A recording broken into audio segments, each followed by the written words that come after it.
आइए जाने जीवन में त्याग की प्रतिष्ठा ही मोक्ष है। मित्रों, मोक्ष क्या है, मुक्ति क्या है? यह प्रश्न हर भारतीय संस्कृति के पक्षधर मानव के मन में सहज ही उठता रहा है।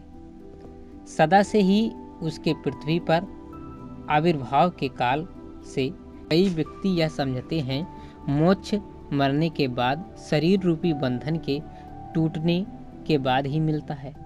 इसके लिए वे दान पुण्य आदि अनेकानेक कृत्य करते भी देखे जाते हैं, किंतु क्या वास्तविक मोक्ष इससे मिल जाता है? ऋषियों की दृष्टि से देखें तो यह एक ऐसी विधा है जिसका अंतर्चक्षुओं से साक्षात्कार कर समझना होगा। ऋषि मनीषा कहती है कि जो मोह का क्षय करे वही मोक्ष है। यह संदेह भी जीवन मुक्त स्थिति में किसी को भी प्रयास करने पर मिल सकता है। मोक्ष वस्तुतः जीवन में त्याग की प्रतिष्ठा का नाम है। वासना, तृष्णा, अहमता रूपी त्रिविध बंधनों से मुक्ति प्राप्त कर आत्म तत्व की ओर उन्मुख होने का पुरुषार्थ ही मोक्ष है। इस मोक्ष देने वाले ज्ञान का स्वरूप भारतीय दर्शन की विविध विचारधाराओं के अनुसार भिन्न भिन्न हो सकता है, किंतु लक्ष्य सभी का एक है। जीव को बंधनों से मुक्त करना।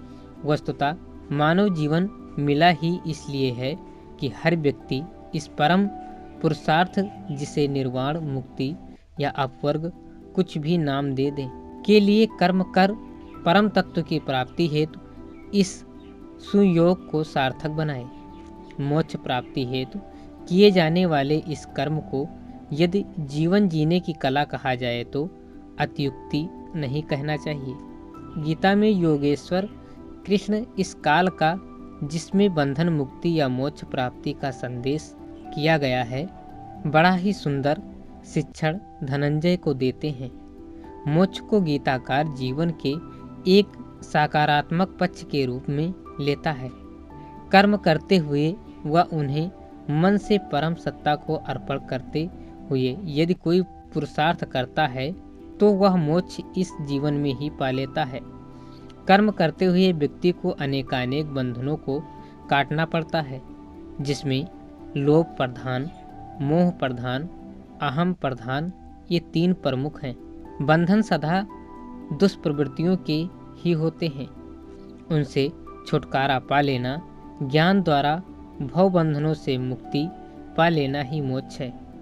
यदि यह दूरदर्शिता हमारे अंदर जाग जाए तो मोक्ष का तत्व ज्ञान समझते हुए हम जीवन को सफलता की चरम सीमा तक पहुंचा सकते हैं। यह मार्ग रितम भरा प्रज्ञा के अभाव के रूप में प्रत्येक के लिए खुला है। लेखक पंडित श्री राम शर्मा आचार्य, आखंड ज्योति, सन 1995, पृष्ठ नंबर 1। ओम शांति शांति शांति।